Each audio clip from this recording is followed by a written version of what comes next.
Hello everyone. So this is part 2 of SEED 2022 paper. So we have already discussed first part of MCQ. So we are moving towards first question.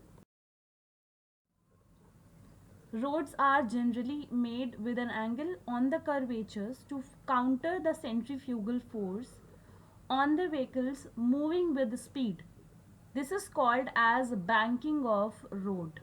Figure shows two one-way roads P and Q from top view. If the maximum safe speed limit is same for both the roads, which options shows the systematic cross section of P and Q at the position SS? So they have given the two roads, that is one is P and one is Q, and you have to find the cross section across the SS, right? So you have already uh, learned about the centrifugal force in your school, right? आप लोगों ने 11th या फिर 12th में आपने पढ़ा होगा about the centrifugal force. So whenever you are rotating anything, so for example you take a string and you put a stone on that and आप उसको rotate करना शुरू करो, ठीक है? आप उसको हाथ में लेके rotate करोगे, you will feel a force which is pulling it outside, right? आपको ऐसा लगेगा कि ये stone बाहर की तरफ जा रहा है, right? So that is the centrifugal force, okay, which is applied on the string. So same applies with the vehicles also. अगर कार आपकी यहाँ से यहाँ मूव करेगी, so it is following a curve, right? तो इसकी वजह से ये बाहर की तरफ इसमें फोर्स लगेगा. सो उसको काउंटर बैलेंस करने के लिए ऐसा नहीं हो कि आपकी कार जो है इधर बाहर की साइड चली जाए, उसको काउंटर बैलेंस करने के लिए एम्बैंकमेंट दिए जाते हैं, है ना? एक हाइट प्रोवाइड कर दी जाती है, ऐसे करके एम्बैंकमेंट दिए जाते हैं ताकि जब आपकी कार यहाँ पे मूव कर रही हो तो इसका एक कॉम्पोजिशन इधर की तरफ लगेगा, जिसकी वजह से वो सेंट्रीफ्यूगल फोर्स को बैलेंस आउट कर देगा, राइट? सो अगर हम यहाँ पे देखेंगे, सो एज यू नो कि भाई जितना बड़ा कर्व होगा उतना कम सेंट्रीफ्यूगल फोर्स लगेगा, अगर छोटा कर्व होगा तो ज़्यादा सेंट्रीफ्यूगल फोर्स लगेगा, और अगर बड़ा कर्व होगा तो कम सेंट्रीफ्यूगल फोर्स लगेगा, राइट? बट सेंट्रीफ्यूगल फोर्स हमेशा बाहर के साइड ही लगेगा, जहाँ पे सेंटर होगा उसके बाहर साइड लगेगा. सो इससे फ़र्क नहीं पड़ता है कि आपकी कार इधर से इधर जा रही है या क्यू से इस साइड पे आ रही है, राइट? इट मीन्स जो एम्बैंकमेंट देंगे वो हम बाहर के साइड देंगे, राइट? यानी कि जो हाइट, एक्स्ट्रा जो हाइट हम देंगे रोड की एक साइड पे, वो हम बाहर के साइड पे देंगे, तभी तो उसका एक कंपोनेंट, क्योंकि हमारा ये ऐसे एक्ट करेगा, ठीक है, एक कंपोनेंट आपका इनसाइड लगेगा. तो अगर हम यहाँ पे देखें तो जो ऑप्शन आपका बी है उसमें एक साइड पे, मतलब ऑपोजिट डायरेक्शन में एम्बैंकमेंट दिया गया है. एक में एम्बैंकमेंट आपका राइट हैंड साइड पे दिया गया है और पी में आपका लेफ्ट हैंड साइड पे दिया गया, बट ये आंसर नहीं होगा. वाई? बिकॉज दोनों में सेंट्रीफ्यूगल फोर्स आपका बाहर की तरफ लग रहा है, राइट? सो आपका आंसर या तो ए हो सकता है, सी हो सकता है, डी हो सकता है. देन व्हाट आई डिस्कस कि जितना छोटा कर्व होगा, अगर सेम स्पीड से गाड़ी आएगी, है ना, अगर सेम स्पीड से गाड़ी आएगी तो उसके ज़्यादा चांसेस हैं कि वो बाहर की तरफ ज़्यादा चली जाए. Not in the case of the P. P में उतना फोर्स, ज़्यादा फोर्स नहीं लगेगा, राइट? सो इसका मतलब है एम्बैंकमेंट आपका क्यू में ज़्यादा होना चाहिए, पी में कम होना चाहिए, राइट? क्यू में ज़्यादा होना चाहिए और पी में कम होना चाहिए. और एज आई सेड कि हम बाहर के साइड पे एम्बैंकमेंट देते हैं, है ना, हम इधर के साइड पे एम्बैंकमेंट देंगे ताकि कार का जो ऑलरेडी हमारा फोर्स है वो इधर की तरफ लगे और वो सेंट्रीफ्यूगल फोर्स को काउंटर बैलेंस कर जाए. तो इसका मतलब ए भी नहीं हो सकता क्योंकि इधर साइड पे एम्बैंकमेंट दिया गया, राइट? सो ए भी नहीं होगा, डी भी नहीं होगा, C is the correct answer. Because Q में आप देखो एम्बैंकमेंट ज़्यादा है बिकॉज छोटा कर्वेचर है, एंड पी में आपका एम्बैंकमेंट कम है क्योंकि कर्व जो है वो बड़ा है, राइट. सो आई होप ये समझ में आ गया होगा आपको. अगर ये कॉन्सेप्ट नहीं समझ में आता है so go through the chapter of this banking of road in your physics book. I think उसमें आपको अच्छे से समझ में आ जाएगा. Right. So this is 31st question. ये आपका closing of the solid you can say. Right. इसमें क्या कटआउट्स रहते हैं एंड उसको आपको या तो कभी क्लोज करना रहता है, आपको 3D स्ट्रक्चर फाइंड आउट करना रहता है.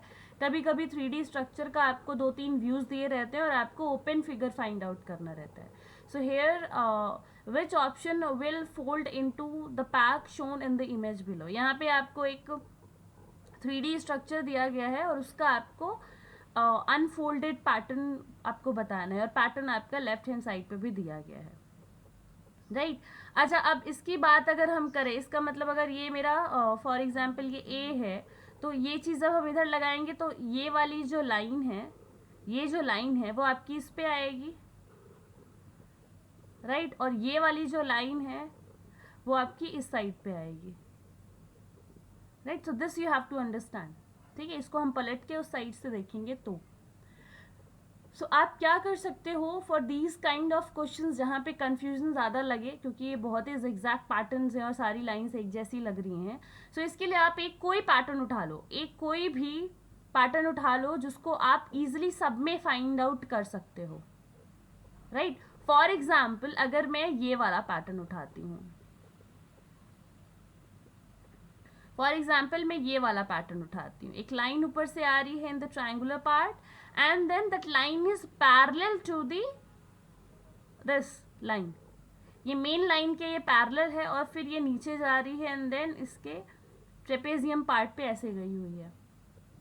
तो ये जो पैटर्न है ये मैं सब में फाइंड आउट करूंगी to find out the correct answer. अगर किसी में मुझे नहीं मिलता है तो वो आंसर गलत हो जाएगा. अच्छा, ऑप्शन डी की अगर हम बात करें so you can easily find कि एक ट्रेपेजियम का जो सरफेस है दैट इज ब्लैंक.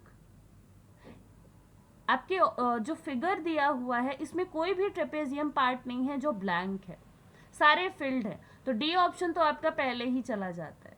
नेक्स्ट आता है आपका ए ऑप्शन. तो ए में आप ये पैटर्न फाइंड आउट करोगे, the line which is parallel to this bottom line. Pyramid का जो ये बॉटम की जो लाइन है उससे पैरेलल है. तो where I can find here. ये लाइन ऐसे गई है, ये आप देखो तो ऐसे गया हुआ है. देन ये यहाँ पे ऐसे गया हुआ है. तो ये आपको पहले ही समझ में आ जाएगा कि ये गलत है. ये देखो ये जो लाइन है वो करीब यहाँ पे सेंटर पे है.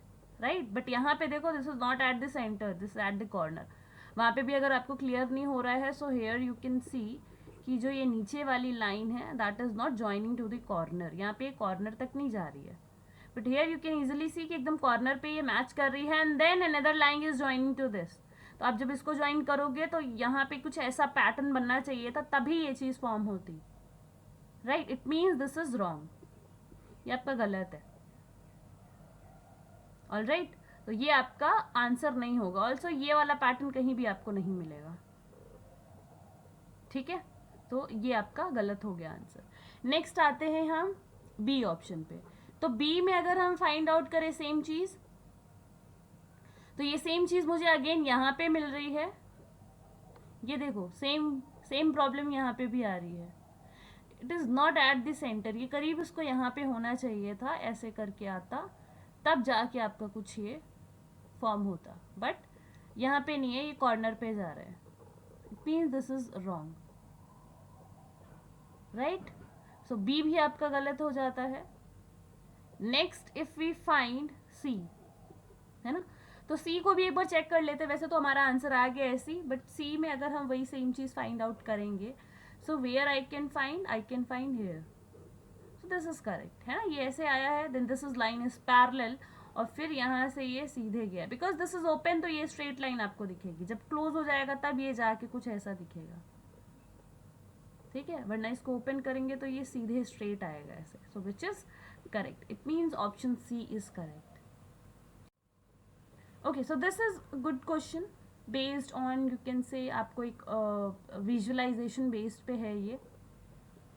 A closed loop is made of metal pipe and is rolling between two fixed pulleys as shown in the image on the left.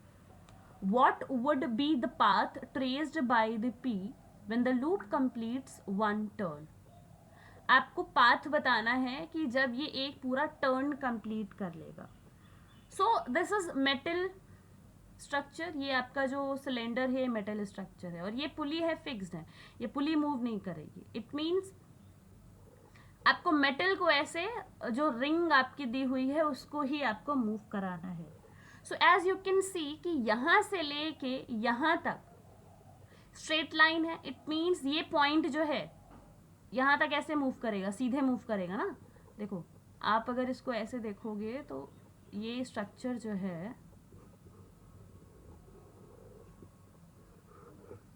ऐसे जाएगा. जब तक आप स्ट्रेट इसको ऊपर की तरफ लेके जाओगे, ये P वाला जो पॉइंट है, ये P वाला जो पॉइंट है ये स्ट्रेट ऊपर जाएगा, है ना. यू कैन इजिली फाइंड ये P पॉइंट यहाँ पे पहुंच गया. इट मीन्स जब तक ये यहाँ तक जाएगा तब तक ये P स्ट्रेट लाइन फॉलो कर रहा है. कहाँ कहाँ स्ट्रेट लाइन फॉलो कर रहा है? A में तो नहीं कर रहा है, A में एक एंगल बना रहा है, नहीं करेगा. B कर रहा है, D कर रहा है, ठीक है. C भी कर रहा है, बट C में अभी देखेंगे प्रॉब्लम क्या है. राइट. इट मीन्स यहाँ से यहाँ तक ये ऐसे स्ट्रेट ऊपर की तरफ जाएगा, ये जो आपका रिंग दिया हुआ है. Right. Now if we find, अच्छा ठीक है, अब ये कैसे मूव करेगा, है ना. अब ये स्ट्रक्चर आपका ऐसे मूव करेगा. कब तक ऐसे मूव करेगा? जब तक ये पॉइंट, ये वाला जो पार्ट है ये इधर जाएगा और ये P आपका ऐसे मूव करेगा. सो C ये पहले ऐसे मूव करेगा,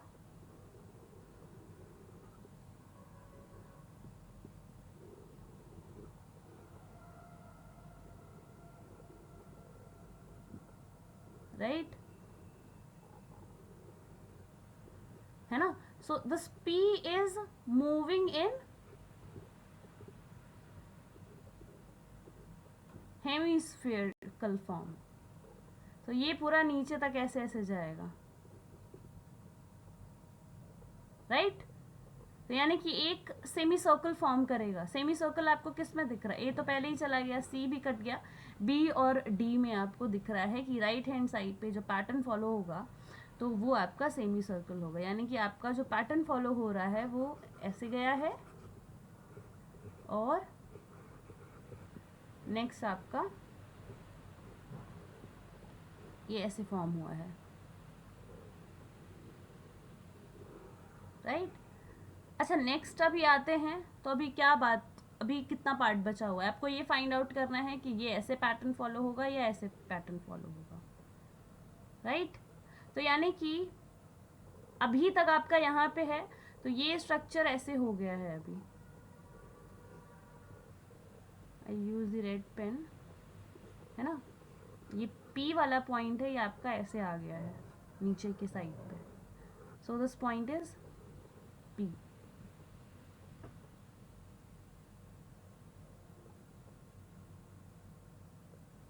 राइट.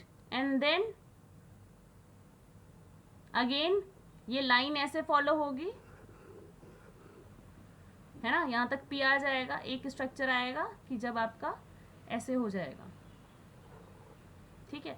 फिर यहाँ पे आ जाएगा और फिर आपका अगर आप देखो तो ये P जो ये वाला पॉइंट है वो ऐसे फॉलो होगा, बाहर की साइड पे फॉलो होगा, है ना. ये देखो, ये देखो, ये ऐसे फॉलो हो रहा है ना. ये P इधर आया, इस पॉइंट पे आया, देन इस पॉइंट पे आया, देन इस पॉइंट पे आया, तो बाहर के साइड पे ये फॉलो होगा. इट मीन्स ये अंदर तो कभी भी नहीं आएगा ना.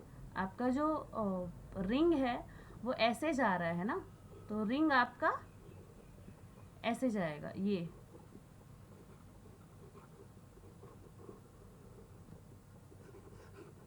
राइट. ये आपका ये पैटर्न बनेगा, है ना. P पॉइंट आपका अंदर से होता हुआ इधर जा रहा है. राइट. सो ये जो पैटर्न बनेगा वो आपका ऐसे ही बन सकता है, अंदर के साइड से नहीं बनेगा. It means D is correct, not B, है ना। P आपको दिख रहा होगा, अगर हम P मान लो ये पॉइंट लेके चलते हैं तो P एक टाइम पे आपका यहाँ पे रहेगा, फिर यहाँ पे आएगा, फिर यहाँ पे आएगा, फिर यहाँ पे आएगा, ऐसे ऐसे बनेगा।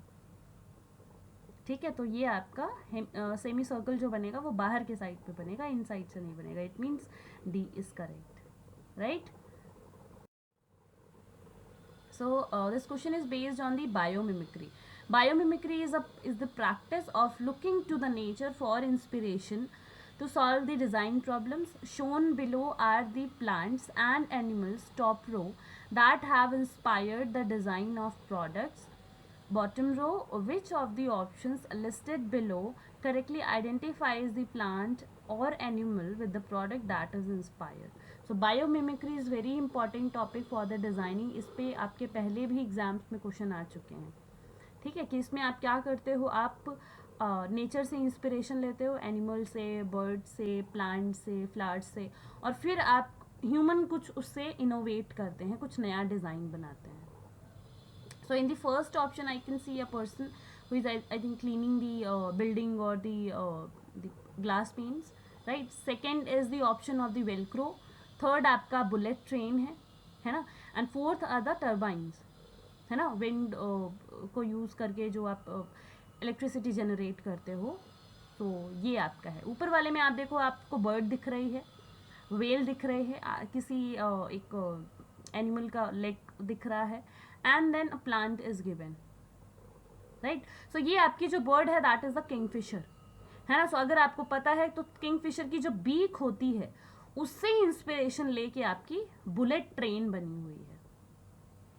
ठीक है, because you are opting for the designing, तो आपको ये सारी चीजें पता होनी चाहिए। किंगफिशर की जो बीक है उससे इंस्पिरेशन लेके जापानीज जो बुलेट ट्रेन है वो बनाई गई है। इट मीन्स पी का ऑप्शन 3 और 3 है, तो ए हो सकता है और सी हो सकता है। Then we can easily identify this one. ये आपने काफ़ी बार देखा होगा, whenever you go to a park और एनी प्लेस जहाँ पे ऐसे प्लांट्स होते हैं या थोड़ा फॉरेस्ट एरिया होता है, आप देखोगे आपके क्लोथ्स पे ये आके स्टिक कर जाते हैं। सो इसी से एक साइंटिस्ट ने इंस्पिरेशन लेके वेलक्रो को बनाया था, राइट। सो वेलक्रो में अगर आप इजिली देखो तो एक में लूप्स होते हैं और एक में हुक होते हैं। एक में आप देखोगे एक पार्ट में ऐसे करके हुक्स बने होते हैं और दूसरे पार्ट में लूप्स होते हैं। तो जब आप इन दोनों को ज्वाइन करते हो पार्ट को, तो ये जो हुक्स होते हैं ये लूप में आके इंटरलॉक हो जाते हैं, सेम जैसे यहाँ पे होता है, राइट। सो आपका जो एस है उसका आंसर 2 होगा। It means answer is C, not A, right. और बाकी टरबाइन के लिए आपका ये वेल है, इसका टरबाइन का, और इसका आपको इजीली दिख रहा है कि ये आप आर का 1 ही होगा, right. Okay,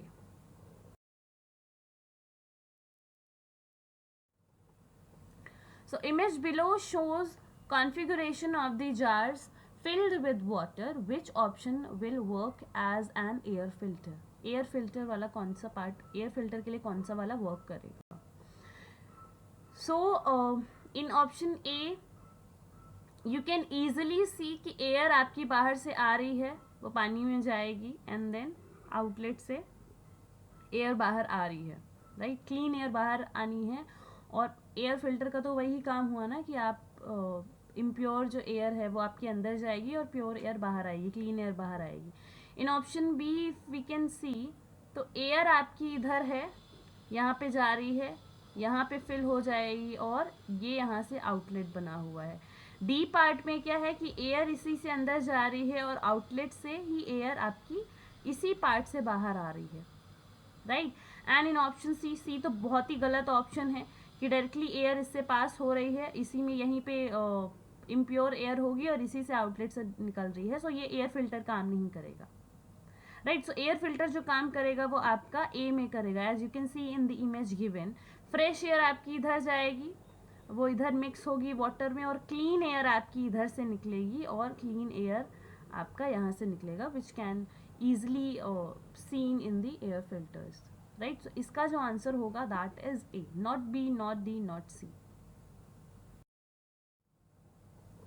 So this is the last question of this video, and the rest of the questions we will be looking in the next video. Which of the options, when combined with the block shown on the top, will result in perfect 4 cross 4 cross 4 cube? So one part of the cube is given and the another part you have to find out from the options A, B, C and D. So how we can find, है ना, आप देखोगे थोड़ा सा confusing आपको लगेगा, but आप options देखोगे तो कहीं ना कहीं आपको डिफरेंस दिखेगा. जैसे कि आप देखो तो यहाँ पे एक सेम है, यहाँ पे सेम है और यहाँ पे सेम है. ज़्यादातर चांसेस यही होते हैं कि ज़्यादातर जो ऑप्शंस में सेम होता है वो आंसर की पॉसिबिलिटी ज़्यादा होती है. तो बी को एक बार फिर भी चेक कर लेते हैं. ये वाला जो पार्ट है, ये पार्ट आपका यहाँ पे जाएगा, है ना, ये पार्ट यहाँ पे जाएगा, यानी कि इसके राइट और इसके लेफ्ट में एक इधर पार्ट बच रहा है,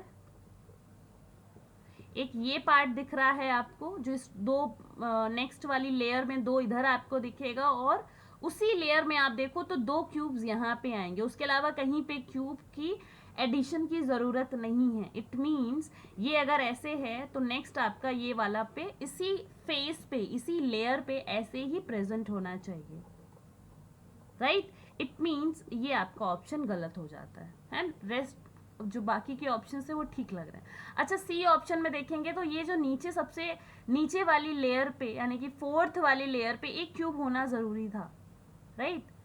यहाँ पे एक क्यूब होना ज़रूरी था, which is not present in C. यहाँ पे टॉप पे एक क्यूब नहीं है, so it is wrong. Answer आपका ए या डी में से हो सकता है. देन अगेन आप ऑप्शन में देखो कि डिफरेंस कहाँ पे है ना. so, बाकी सब सेम है, एक ये वाला पार्ट है विच is not present in this part.